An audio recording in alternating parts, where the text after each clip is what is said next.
Mr. Trump, if you're listening, would you please bring the price of butter down? I thought it. Okay.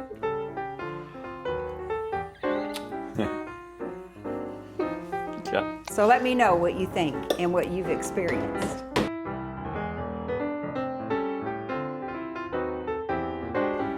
Hey, hi everybody. It's the Papa from the Papa's Kitchen with the Nana here. And it's Sunday afternoon. And it's I look out the window. It's just beautiful today. People are out on the boats and having a good time. Wow, great. It is. And we're inside. And we're inside cooking. But there's a method to my madness. I was talking to some of my friends at church. I'm doing this on a Sunday. And I was talking to some of them. And they're all the ones that I know cook. I'm thinking particularly of Kimberly. Yes. And she said, what are you doing, Papa? I said, well, I'm going to do the turkey. And she says, yeah, I'm doing turkey, gravy, cranberry. And she was doing one other thing. And then, like with family. Green beans, probably. Something. But then you sort of split up the thing, and we're doing it ourselves with our family. But I said, yeah, I'm doing the turkey, and I'm going to try brining for the first time with the turkey, but that's another subject. And so it got me thinking, though, what I always like to do is either, A, you get tired of turkey after that whole long week of turkey, you know, and some people do ham, by the way. Yeah. They did a poll in church who likes ham and who likes, they should have put all the ham people on the other side of the church from me, because Thanksgiving is turkey. Ham is for... To me, Easter. Oh, no. To me, Christmas New Year's. or New Christmas. Year's. Oh, yeah, right. Even New Year's. Christmas. Yeah. I can do that. I like a prime rib during Christmas, but that's me.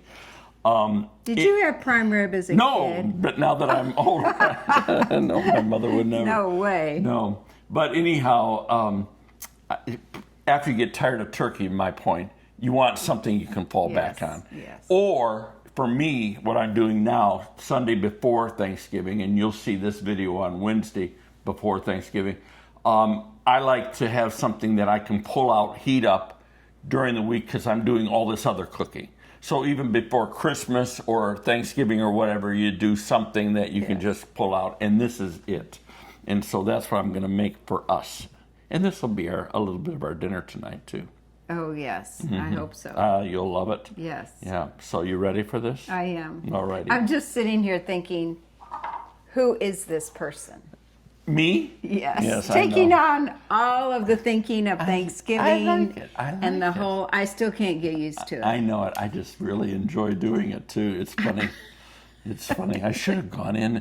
I'm watching a program now about Michelin stars restaurants and how they go about. I find it fascinating because... Yeah, I'm so glad you didn't do that. Those people work hard. I'm telling you, they do work hard. And chefs, everybody around them works hard. Oh, my, they're mean, too, some of them. So you're going to show us I'm going to show you. Okay. So basically what I've got here is a chuck roast that I pulled yesterday out of the freezer. And then before I went to bed, I dried it all off with a paper towel and then heavily salted and peppered it, put it in the fridge on this plate, just like this, unwrapped, and just let that sort of brine that salt in there and get in there really good so it'll season that meat.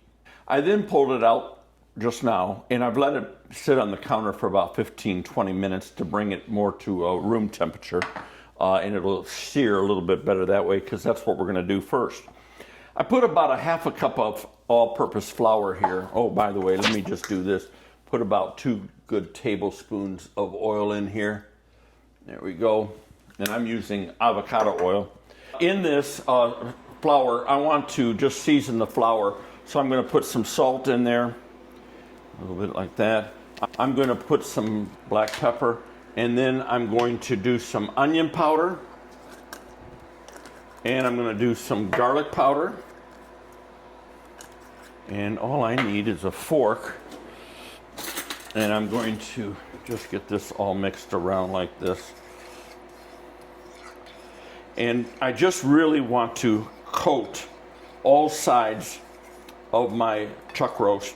And by the way, that's about 2 pounds, 4 ounces, almost 2.5 pounds of chuck roast there. I want to coat all of that around. So I take that, I'm gonna first just make sure all of it gets really put in that flour.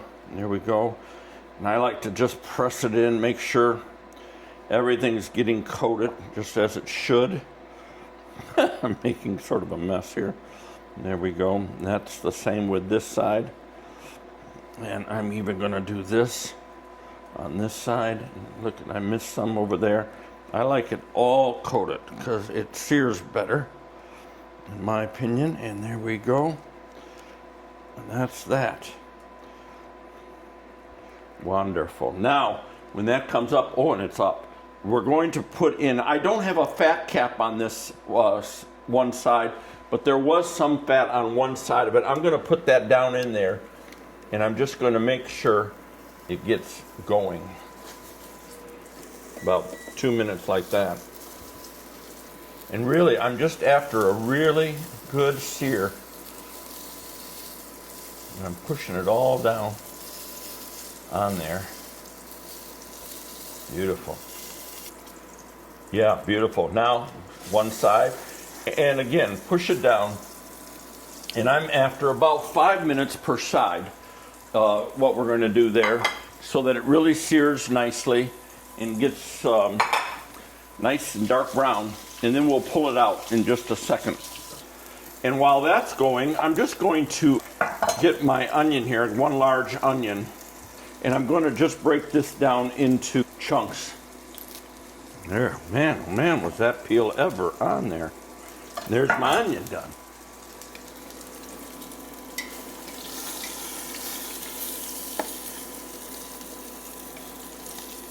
Oh, beautifully done though.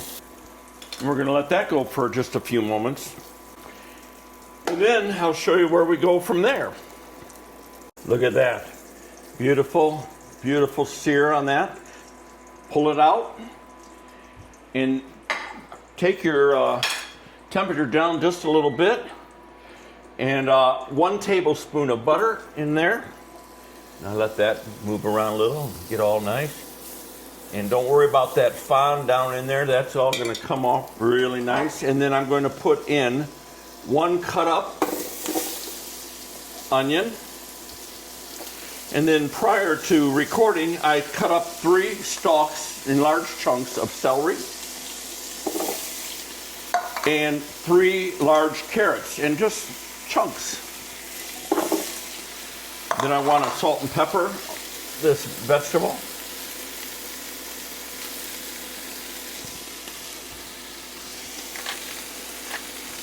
And then I'm going to cook it all for about maybe 5 to 7 minutes.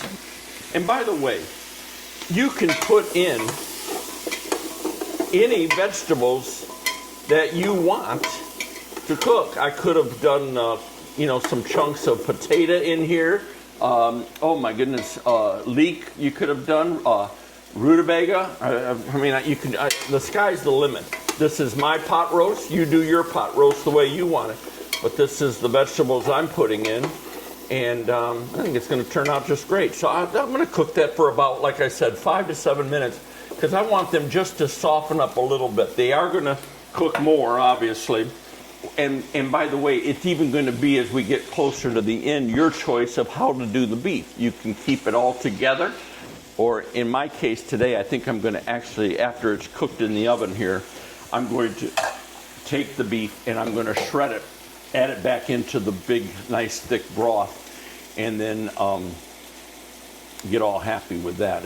That'll be good. That really will. And I just keep on stirring because I want all that beautiful, nice fond at the bottom to come up. And the onions actually, vegetables actually do that. And bring that right up off of there. Boy, that's just nothing but flavor. All right, I'm going to let these go for another about 5 to 6 minutes, and then I'll come back and show you what we do next. I've got about 5, 6 medium-sized cloves of garlic here that I minced, and I want that to go in at this point. Man, I love it. In fact, you could probably do more. I could have done even a little bit more. And then the other thing that I'm going to have you put in, if you're doing this recipe, is 1 can of tomato paste. And what I really want here is once this can is in, I want to get that tomato paste caramelized and cooked down a little bit where it makes everything dark, dark, dark red, and it's going to look really good. Then we're going to add some other ingredients, and we're shortly going to be ready to stick this thing in the oven for a couple hours and let it cook. And it's just going to take all these beautiful flavors and make a wonderful pot roast out of it. And all I want to do is get that turned around in here, get that stirred in, and I want that tomato paste. Boy, it's starting to smell now really good. I want to get that nice and dark. So give it another couple, 3-4 minutes of cooking. That's going to get nice and dark on us here. Okay, that's darkened down like I want it. Now put in about 1 teaspoon of the beef bouillon. You're using the real, it's called better than bouillon. better than whatever. Bouillon. I forget. Yeah. And then I'm going to put a good healthy dose of Lee Perrin's Who's Your Sister sauce in here. It almost reminds you of beef bourguignon. It almost does, doesn't it? Yeah. Right. Well, and it's actually going to do that really good for you here in a second. Now, what I do and what this recipe requires or calls for is 1 cup of dry red wine. And I actually pulled out of my fridge what I have left of dry red wine. I may not have quite a cup here, but we'll finish it off. If you don't want to use wine, just do a cup of beef stock, because you'll eventually do 3 more cups. Oh, it's almost a cup, but not quite. So I'm going to actually add up to a cup of beef stock for 1 cup. There she blows, and there we go. With that, there we go, beautiful. So I want to now cook this until it's reduced down by about half. So I'm just going to keep this on my burner here, about medium low, and let this reduce down a little bit.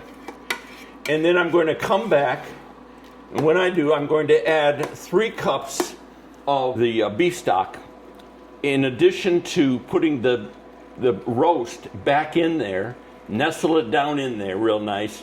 And then I'm going to add some thyme. I've got some fresh thyme, good number of sprigs of that, a couple of sprigs of rosemary, and a couple of bay leaves that I'm going to put in there. And then we're going to put this in the oven. We're going to put it in at 275. My oven's already preheated. You want to figure about 1 hour per pound. So this is a 2 and almost a half a pound. So I'm going to go 2.5, maybe even 3 hours won't hurt it at all. At 275, we'll get this thing going really good here in just a few moments. Oh my goodness. The aroma, I wish you guys could smell it. It's just wonderful aroma here. And again, like I said, if you don't have the red wine, not a deal breaker at all. Just or you don't want to use wine, definitely just use a nice, good, hearty beef stock. You'll be just fine. Anybody finding or can recommend, let's say it that way, a butter that you're using that's nice and creamy. As many of you know, I've used Kerrygold for a long, long, long time. But that thing, it used to be 2 sticks for like $4.16. Then it went up and up, went to like $5.17 for 2 sticks. I was still okay. But about a month ago, I noticed it had already gone over $6 for 2 sticks, and I just balked at that. Mr. Trump, if you're listening, would you please bring the price of butter down as well with everything else? I would appreciate it. But what I'm after, does anybody have a good recommendation? I don't want just a cheap butter. I want a real creamy French type, or Kerrygold was an Irish butter. But I want something like that. And I'd appreciate any input you guys have found with good butter, both salted and unsalted. So that's my deal today. Right now, what we're going to do is we're going to add 3 cups, and I'm just doing this I could just almost put the whole box in, but just to make sure we're accurate, I'm putting, this is 1, this is 2, and this is 3. Yeah, that's right. And let me just stir this for a second. And now what I want to do, I like to get all that good stuff off the side there too. I want to put the roast back in, and any juices, there's none there, so there, whoop, that lost it. Got off my. Glad I wasn't standing over there. Glad you weren't. Glad I had an apron on. Yeah. Came right off my fork. And you know what? I'm going to just use the rest of this box of, it's about another 2/3 cup of beef stock. There we go. That's going to be just wonderful. And now what I want to do, on top of that, I'm going to put my rosemary, my thyme, and some bay leaves. Just going to keep it right on the top like that. I want to get these a little wet. Not going to push them under because I want to collect them before we serve this up. There we go. And then the only other thing that I'm going to do, because I really want the steam to do its work in there with that meat, is prior to putting it in the oven, I'm going to just put a piece of tin foil there and then put my lid on top of that. So there's a real barrier from that steam escaping, because that steam is just going to make that, just get into those vegetables and everything else, and it's going to make it really, really, really good. This is going to go into my oven at 275, like I said, about an hour per pound, so I'm at about 2.5 to 3 hours, and I'm just going to walk away and let it cook. And then when it's done in the oven, I'm going to bring it back, and I'll show you how we then finish it off and prepare it. I'll need a little bit of butter. I'm going to need a little bit of the flour, and we'll thicken the gravy up, as it were, and shred the beef is what I'm going to do with this one, and it's just going to be delicious. Over to the oven. Alexa, set a timer for 2.5 hours. So Sue, while that's cooking in there, I think you should tell them about your appointment at the cataract guy. Oh, I'm just really confused. I know it. I know you are. Yeah, Would so you ask for their help, maybe? Who knew there were so many choices with cataracts? So I've got a big cataract on the right eye, which actually a lot of you have asked why this eye closes more. I had Bell's palsy years ago, so some of the nerves are damaged here. Plus, hereditary-wise, my mom's right eye is smaller, my right eye is smaller, my daughter's right eye is smaller. It just must be in our genes. But Bell's palsy didn't help it any. Now that I have a cataract in there and I don't see real well, I think I tend to close it more often, which isn't good. So I went to the doctor just to see what it's going to cost, if anything, to have that cataract removed. I also have another one in the left eye, but it's not as bad. So he told me it was bad enough for the surgery to be done. And I do notice a fog all the time, like I need to clean my contact all the time, and it's the cataract. When I got in there, not too much was explained except that it's possible to have it done, and there are several lenses they can do. If any of you have had this surgery, I'd love to know if you have had the multifocal lens put in, or the monofocal lenses put in, or if you've just done the correction for distance and then you have to wear readers for the rest of your life. None of them promise that you won't have to go to readers eventually anyway. And so it's just very confusing. The most confusing part is the price jumps. So with Medicare, if you do for distance, which my mother did, his dad did, it's been, people have been having it done for years. It's free basically from Medicare. If you have to have a toric lens, like for an astigmatism, it may be a little upcharge for that. But comparatively, then the other lenses, they jump from nothing to 3,000, 4,000. Well, this guy jumped. Well, this doctor, now you remember I live in an area where there are a lot of very wealthy people, and I don't know if that's the reason he does this, but he said that it would be over $4,000 per eye to do a multifocal lens where you don't have to wear readers. Somehow your eyes find Well, they do one the eye. area. Don't they do one eye? They do one at no, that's monovision. See, you're totally confused too. I am. I should stay out of it. Monovision is when they do one eye for reading and one eye for distance. Multifocal is both eyes work together and they're like ridges in the lens. Your eye figures out which ridge to choose to make your vision the best, no matter what distance you are. So you can read without readers, you can see distance, you basically don't need any other assistance. But they can't promise you that that would last your whole life. And there is one other drawback. People say that they do see a halo at night with either of those corrections, the monovision or the multifocal. I would just like to know from any of you if you've had multifocal or monovision and you love it and there are no other problems, or if you don't mind doing readers. So I've worn contacts since I was 22. Started with the hard lens, went to the gas permeable lens, then went to the, I take contacts have been my life. I'm ready to be done with those, which you can't be done with them because you don't have a cataract, I'm fine. which is fine. God gives me. You must see very well, I do. babe. I'm just perfect in all of my ways. My dad died with 20/20 vision. He went and had a driver's test at how old? He was like 84. 80, no, a little bit more Because he than that. died 2 years later. Yeah, about 84, 85. And they said he had 20/20 vision. They said, you're cheating. He goes, I'm not cheating. I don't know this chart that I'm reading. I wish I had that. I don't have that. So let me know what you think and what you've experienced. All right, I just pulled it out of the oven.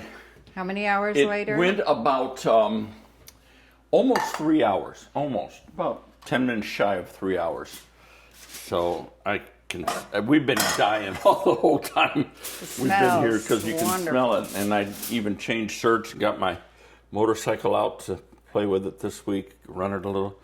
I'm taking the herbs out. You got your motorcycle, we got the Christmas stuff, Oh yeah, we get it all. and I went to Walmart. Oh boy, you did. I did. I had the hardest job. Yeah, you did. All right. Oh man, does it ever look good? So I'm going to put it back on the burner here. Before I do anything else, Alexa off. I'm going to take the meat out and put it on a plate here for just a second because I am going to shred it ultimately. So let me try to get up under there. There we go.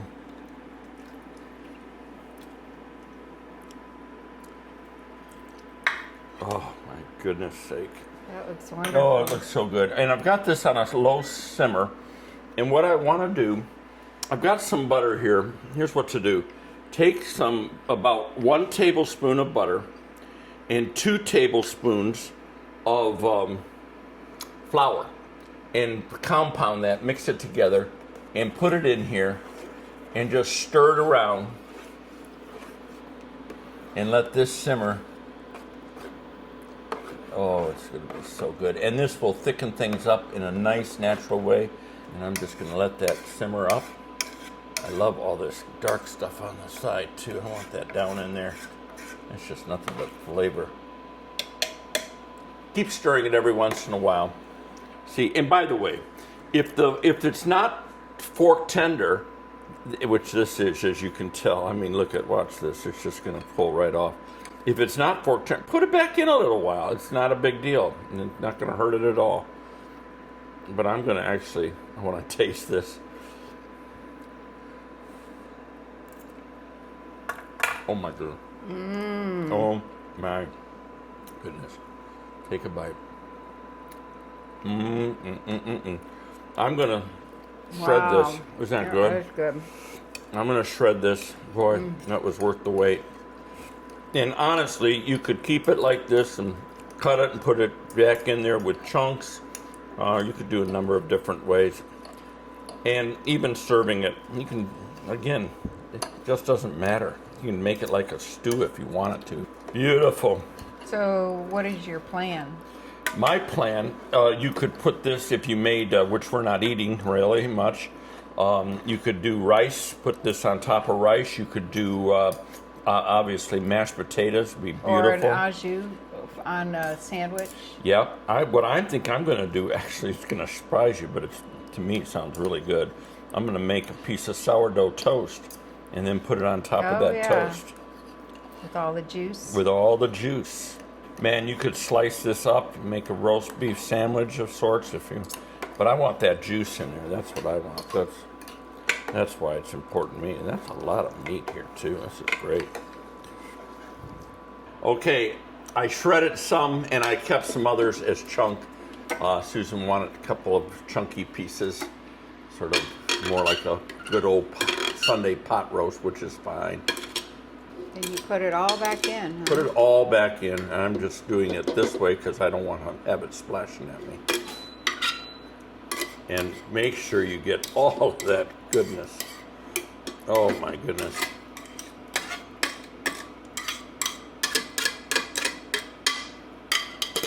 That, folks, is your Sunday roast dinner. Honestly, oh yeah, look at this. Watch this.